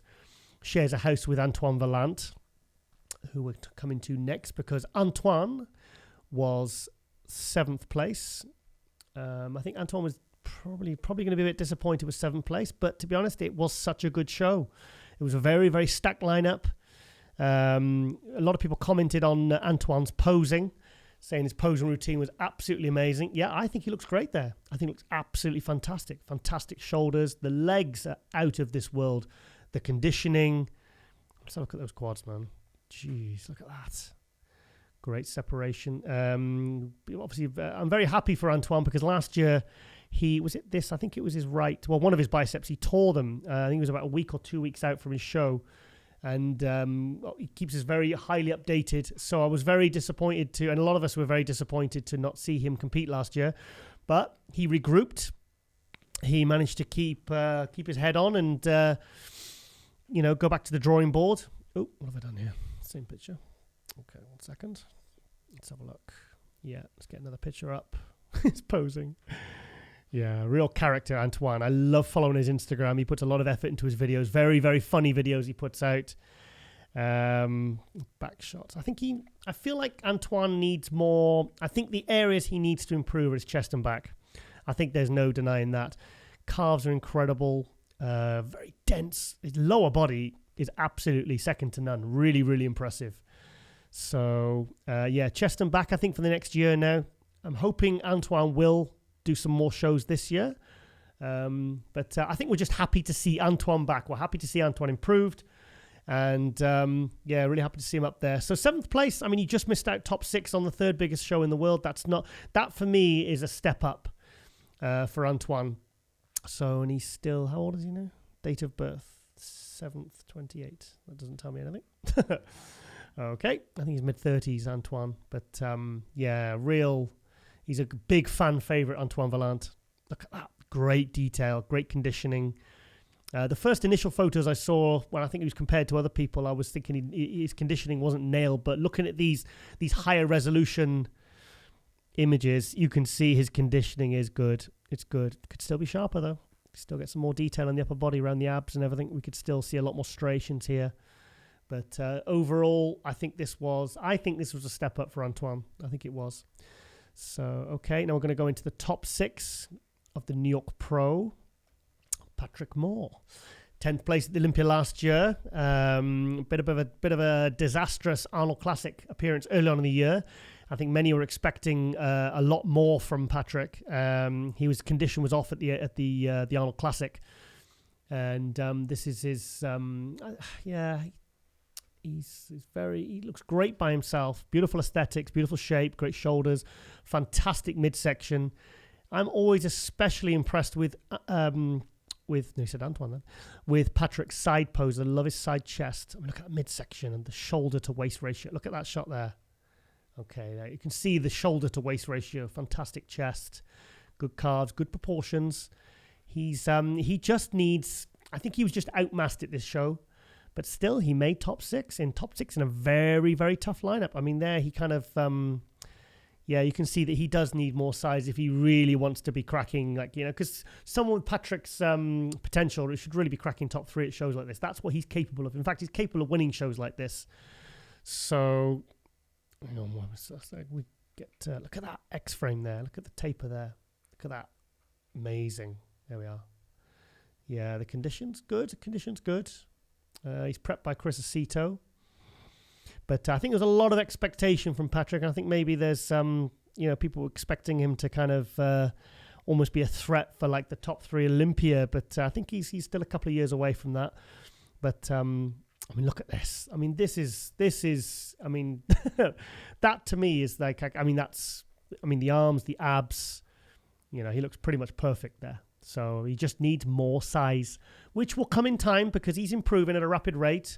Beautiful lines, though. Beautiful conditioning. Fantastic conditioning. Great presentation. He had probably one of the best posing routines at the Olympia last year. So, so just Patrick just needs more time, but he's certainly holding his own there. He's certainly holding his own. Okay, 5th place, Max Charles. Prepped by Milos Sarcev. Got to say that right. He'll tell me off otherwise, won't he? So, okay, Max. Now, Max was 8th place at the Arnold Classic in the year. Many felt he was absolutely robbed. I thought 8th place was fair, to be honest. His conditioning was absolutely amazing, especially around his abs and the muscle detail in his chest. And I think he's certainly managed to achieve 85-90% of what he achieved condition-wise at the Arnold Classic early in the year, where he kind of really made waves. Because I think at the end of last year, I think we kind of thought that he was on the slide, maybe. I thought he was on his physique was starting to decline, but it certainly looks like now he's managed to consistently bring it back now in the last 2 shows he's done. So 5th place here. I mean, the abs, the conditioning around here, and the detail, it's incredible. But I still feel like Max definitely needs, if he really wants to be, a threat to win shows like the New York Pro, he needs, I feel like he needs more. See the back shots. Let's have a look at this. Yeah, I think this is where he falls down. He needs definitely more going on the lats, and he certainly needs a bit more sweep on his quads there. But overall, I think this has been a good year for Max. I think this has been a good return.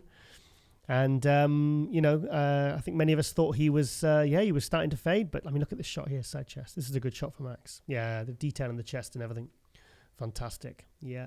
Apparently, he was only able to train in a proper gym a few weeks before. But I don't know. Yeah, so what? So 5th place. Was that fair? Yeah, I think it was fair. 4th place, okay, Hassan Mustafa. Okay, here's a guy we had on Global Muscle, episode 16, season 2. Go and check it out. This guy was the shock of the show for me. I mean, trying to find a really good picture. Really, oh, here we are. Look at this. Look at the quads. Look at that. Oh, do you know what? I think in these higher resolution images, not just phone pictures we've seen on Instagram and everything, you can see that he could still do with a little bit more muscle detail, because this guy, I'm sure there's better photos than this.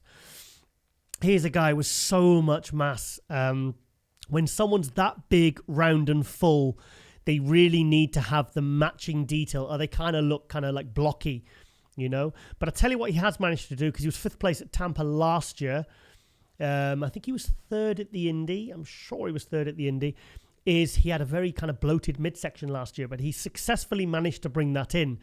So I think this is definitely a step forward for him. I'll be honest, I was one of the ones that thought maybe he could have won this show, because the top 4 was very close. The top 5 was close. But, let's have a look at the back. Look, his just legs are ridiculous. I was speaking to Flex Lewis yesterday, and he said he drove home at 1 a.m. after this show, and to go and have a hard leg session. He said he was very motivated after seeing Hassan's quads on stage.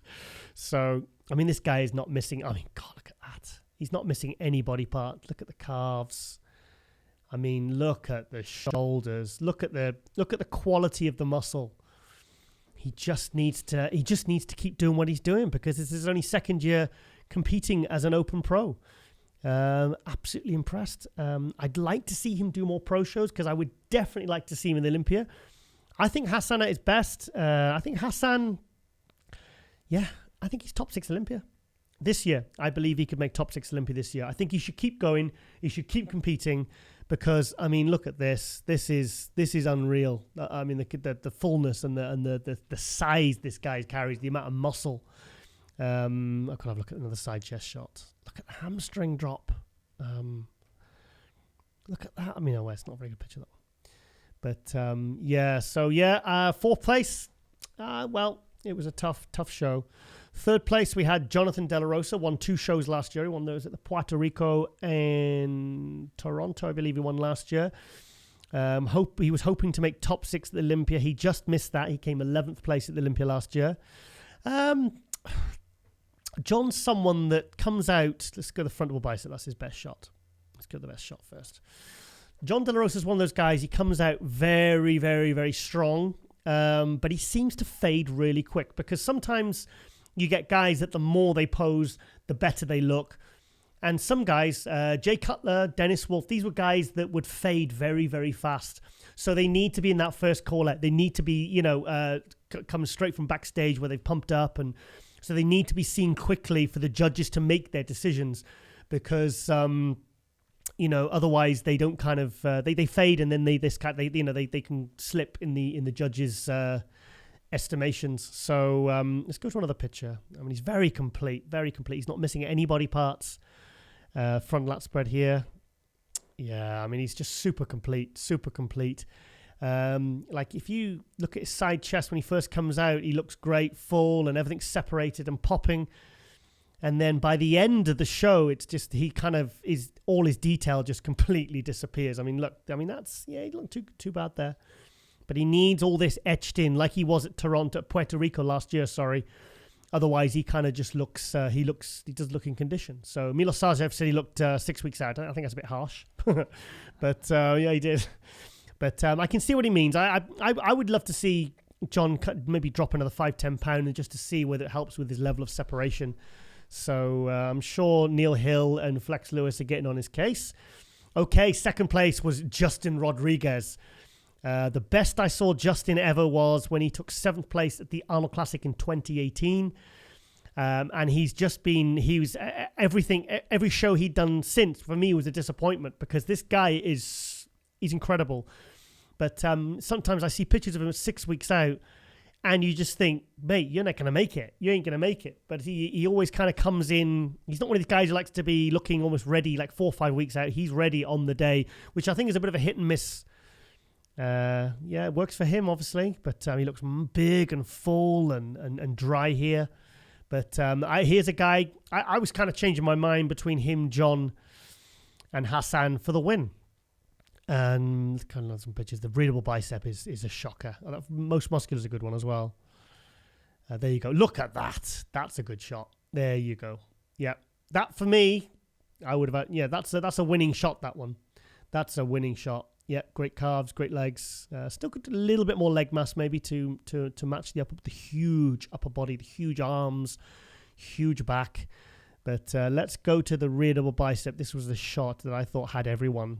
He had the best in the lineup when he hit this one. I felt like he took everyone out. Yeah, that's not as good actually with a high resolution. But the arms come up higher than the delts, the biceps. Absolutely incredible.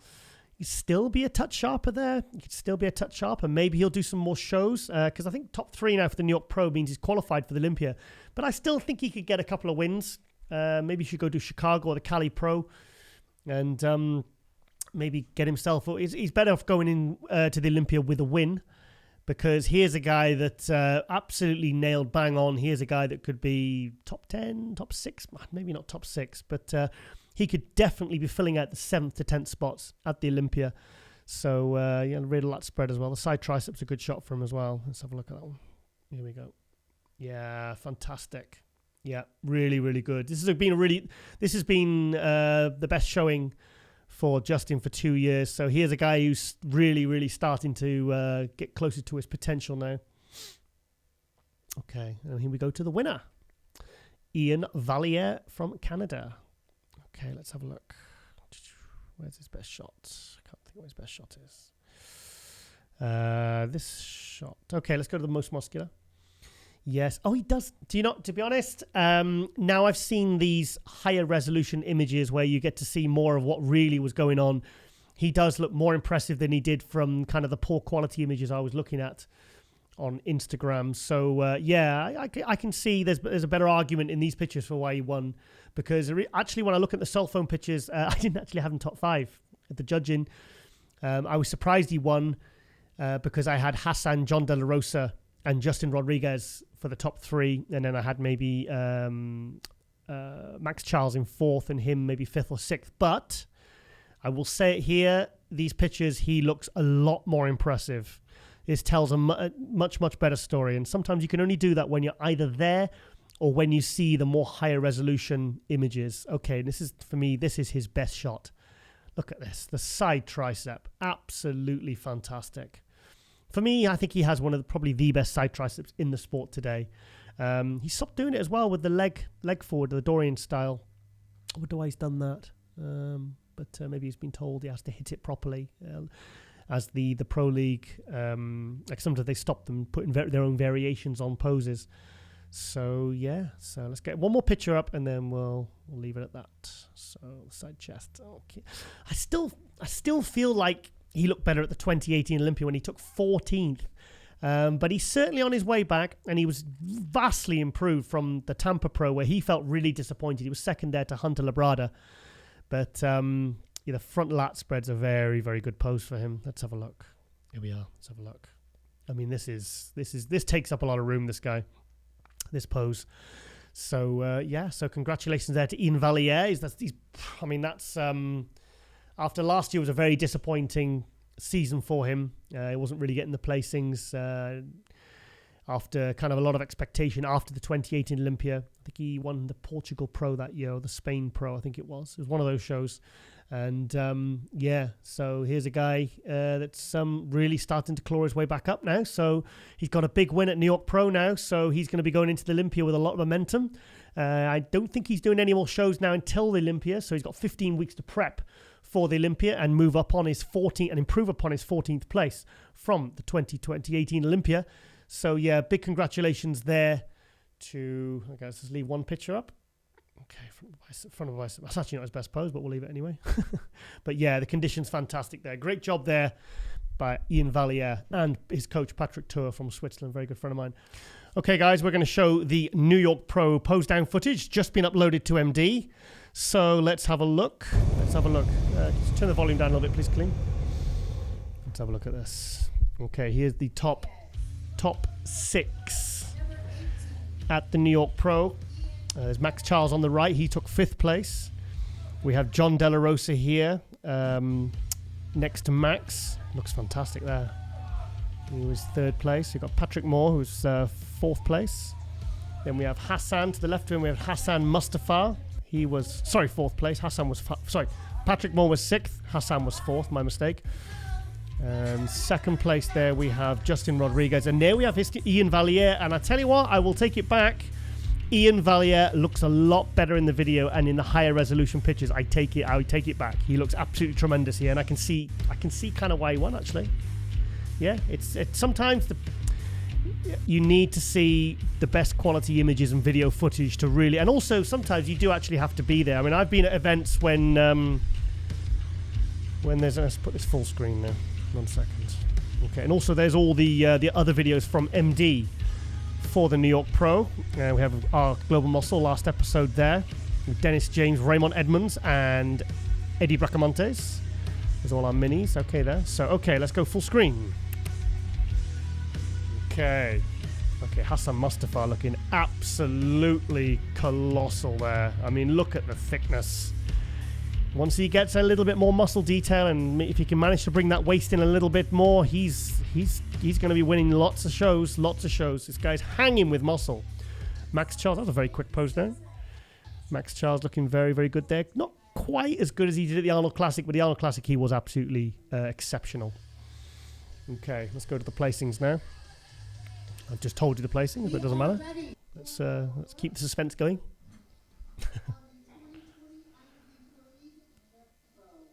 I don't know whether there was much of a crowd there because obviously the COVID situations. Oh, she's got a mask on. 6th place, Patrick Moore. He was 10th place at the Olympia last year, and one of the stars of the show. I think one of the biggest talking points at the Mr. Olympia. Beautiful classic shape, very, very, very beautiful aesthetics, amazing shape. Conditions better than here than it was at the Arnold Classic. 5th place was Max Charles here, looking absolutely tremendous. Probably 5-10% like he was at the Arnold Classic, where he looked exceptional.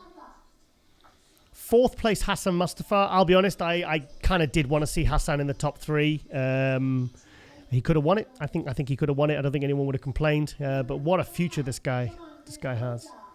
John De La Rosa there in 3rd place lives in Boca Raton, training with Flex Lewis and Rafael Brandeo. He won 2 pro shows last year. 11th place at the Olympia last year. Okay, 2nd place goes to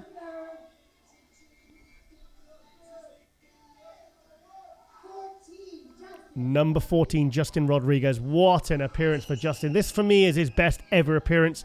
And I really, really hope he goes to do more pro shows, maybe do Chicago, the Cali Pro, because I think he deserves a win this year. I think it'll, because he's not won any pro shows yet, so we really need to see him get a pro win. It'll look good on his resume, and it'll give him some momentum going into the Olympia. Very helpful for things like sponsorships and contracts and stuff like that. And of course, the winner was Ian Valier, 2nd place at the Tampa Pro last year, 14th place at the 2018 Olympia. And he looks, I'll be honest, when I looked at the kind of the poor quality image, and I said this elsewhere in the show, I didn't have him top 5. But honestly, looking at this video and looking at the high quality image, I'm really turned around on it. So yeah, he looks tremendous. He really does look good. Patrick says he still wants to bring him in a lot fuller for the Olympia. And I think we could. I think he's potentially could be top 10. I think he'd be a good top 10 competitor. I'm interested to see him at his best going up against Hunter Labrada at the Olympia. Hunter obviously won the Tampa Pro. I mean, look at that shot there. I mean, this is that front double bicep shot. That is John De La Rosa's and Justin Rodriguez. In fact, that's Hassan Mustafa's shot as well. Max Charles there looking very, very good. Very good. What a fantastic top 6.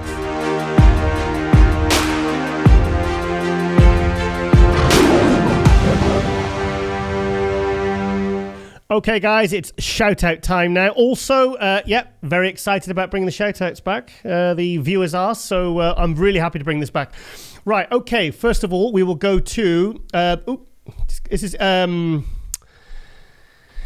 This is Bodybuilders Without Borders. This is a Instagram page, which we'll come back to them, but because what I want to do is the big news that Nick Walker won the North Americans this weekend. So this is I think no one saw this as a huge surprise. He's in his early 20s. This guy is a star of the future. I mean, he's a real star in the making, this guy. Prepped by Matt Jansen. He's an absolute, I mean... he's kind of the monstrous kind of mass we've become maybe kind of missing a little bit in the last couple of years, but this guy brings real kind of thick muscle. So he's got his pro card now. So here he is. Look at that. Look at the arms. Crazy. I'm trying to think what the arms remind me of. They remind me of a pro from the 90s, not Lee Priest. Somebody else. So yeah, the thing with Nick was he never really nailed his condition. I think when he won the USAs, or second at the USAs he was last year. But look at it, for a guy that big, he's kept his waist small, tiny waist. Could be a little bit crisper from the back, but look at the arms. I mean, the biceps come up higher than the front delts. That's impressive. And I don't think there's any oil in them either. So it looks good. No, it's true. They look real. They look good. They look solid. Yeah. So he's looking absolutely tremendous. Look at that. He's also going straight into the Chicago Pro. He's going to do what Derek Lunsford did in 2017. Derek Lunsford won the NPC USA's July 2017. A week later, he went to Tampa. He won the 212 there, and 6 weeks later, he went and got 5th place in the 212 Olympia and won Rookie of the Year. And Nick Walker is another guy who's, these guys, now they're getting their pro cards straight away. They don't have to wait weeks and weeks. They can get their pro card on the day and they can go straight into a pro show. So, 2 shows, 1 prep, amateur then pro. Why not? Try it, he's got nothing to lose. So, fantastic there, Nick Walker. And well done to, let's have a look. Undeniable. 6 weeks out from the show. 6 weeks out from the Chicago Pro. So he's got 6 weeks there to sharpen up a little bit more. Like I said, I think he needs to get a little bit, if he wants to do well at the Chicago Pro, and I mean really well, pardon me, he needs to get a bit more crisp from the back here. He needs to sharpen this up. But in 6 weeks, he could drop a good couple of kilos there and come in nice and full.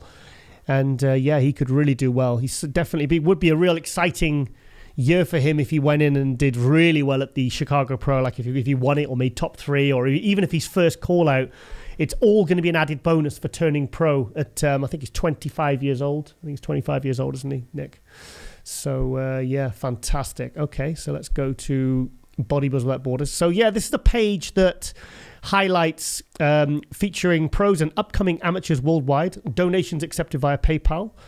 So you can give them donations to give them a little bit of support, help them keep going. It's a guy called Daniel Evan Martin, in brackets, Evan Martin, 214,000 followers. So it's Instagram pages like this where a lot of people get their information from that are important to promoting all the athletes, all the champions, all the up-and-comers, all the new faces.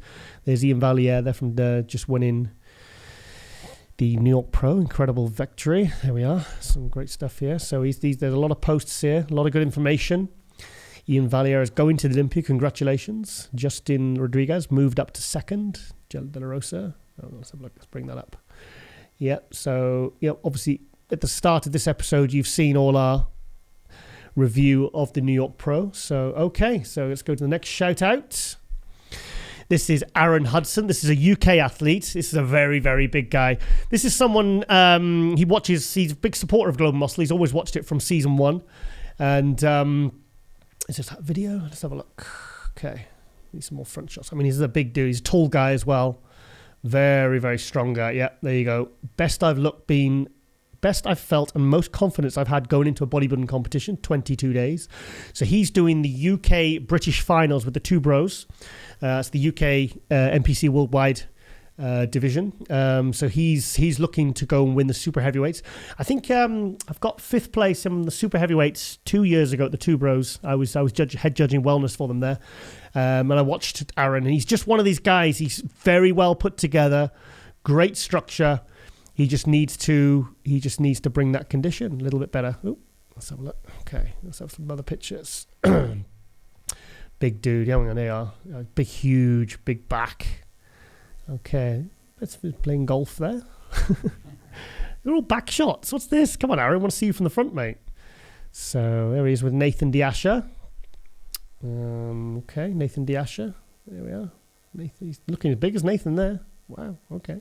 Well, it's how you look with the clothes off, not the clothes on. There he is with the kid. Oh, I'm pressing the wrong buttons here. Right, okay. There he is on stage at the 2016 or 2015 British final. 2016, that was the one that Luke Sando won.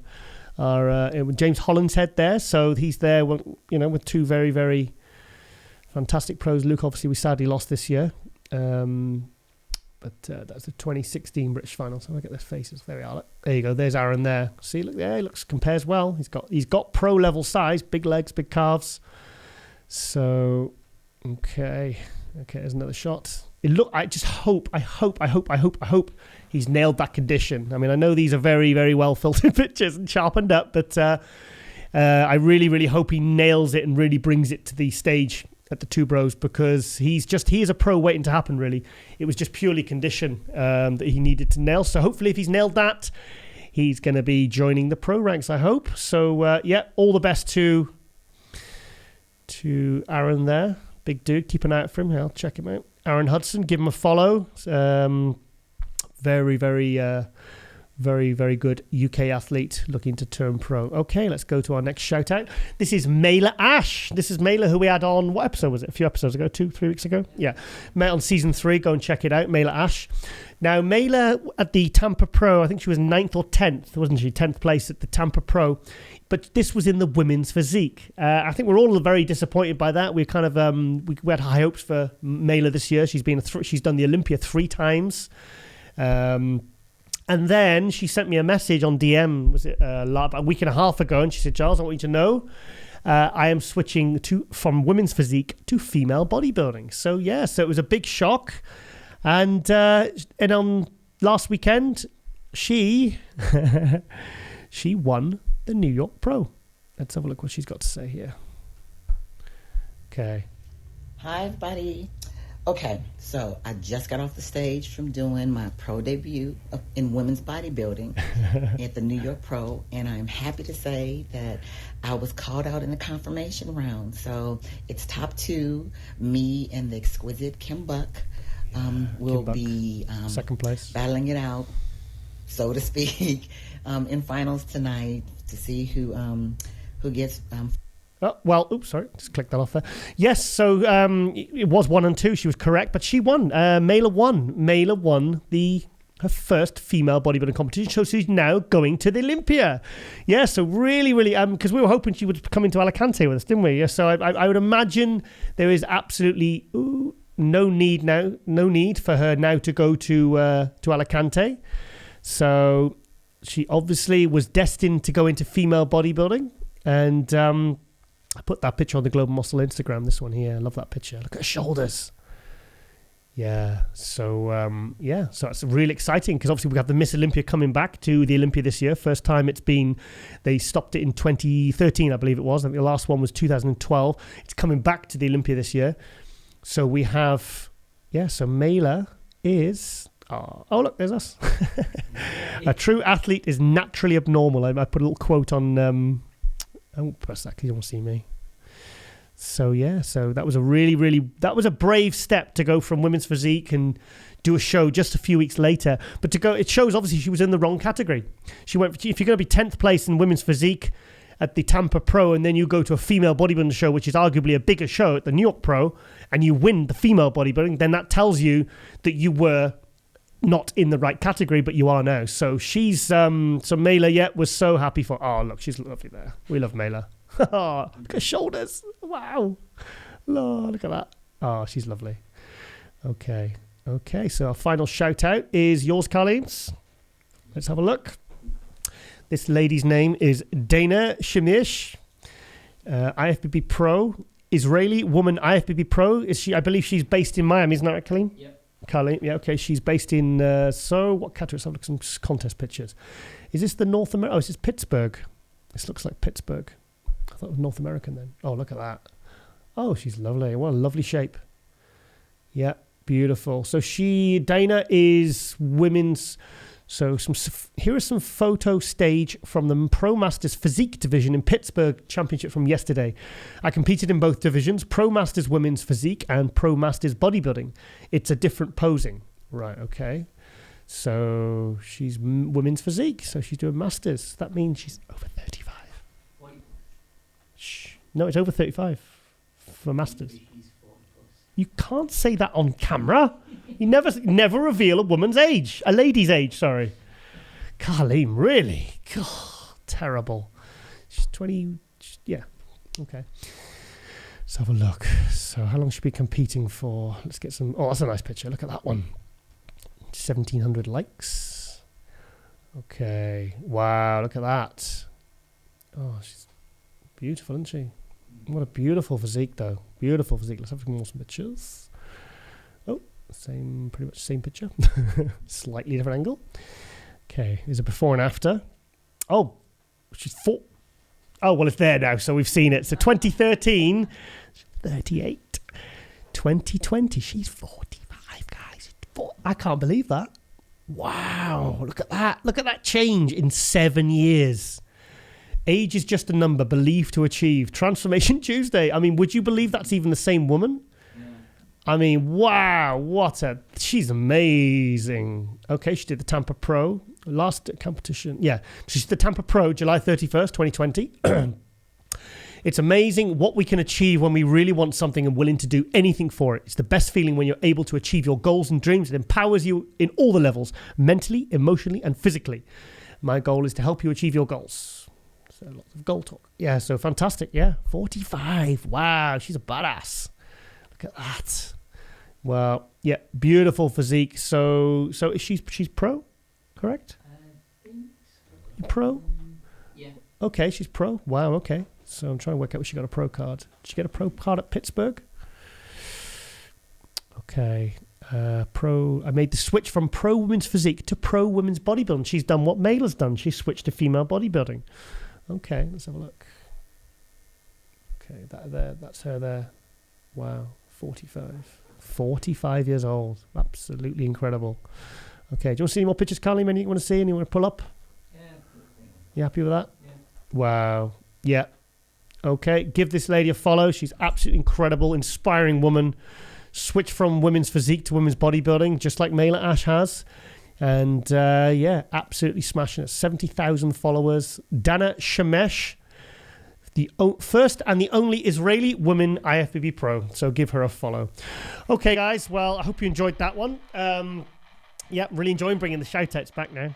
I'm really enjoying it. Yeah, I like it. It's good because it gives us an opportunity to kind of have a look through social media and see what's what, and keep an eye on the upcoming talent and the new faces, and the and keep us up to date on all the news, and also give credit as well to people like Bodybuilders Without Borders, and report kind of on the news rather than just doing, you know, like we do with the interviews, just straightforward interviews, just learning about the one athlete.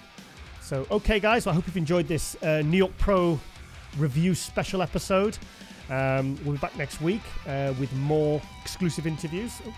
And yes, we're also going to end this episode with because now we're looking to really develop the show. I feel like we've really nailed the kind of production and all what we're doing with the show. We're really trying to really level up now the variety of content. So we're looking to build on the 3-interview format for MD Global Muscle.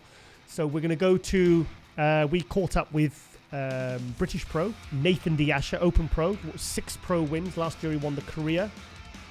He took second to Hadi Shupan at Vancouver. He won the British Grand Prix. He was 7th at the 2017 Olympia, 8th in 2018. Wasn't in the 2019 Olympia, and he's hoping to really move up now this year into the top 6 at the Mr. Olympia. So we went to see him in his gym at Prophecy Performance Centre in Liverpool. He's weighing 283 pounds. So have a look at Nathan training some back. See what you think, and see if you think he can make the top 6 at the Olympia this year. Okay, guys, we'll see you next week for MD Global Muscle. I am your host, Giles Thomas, and we will see you later.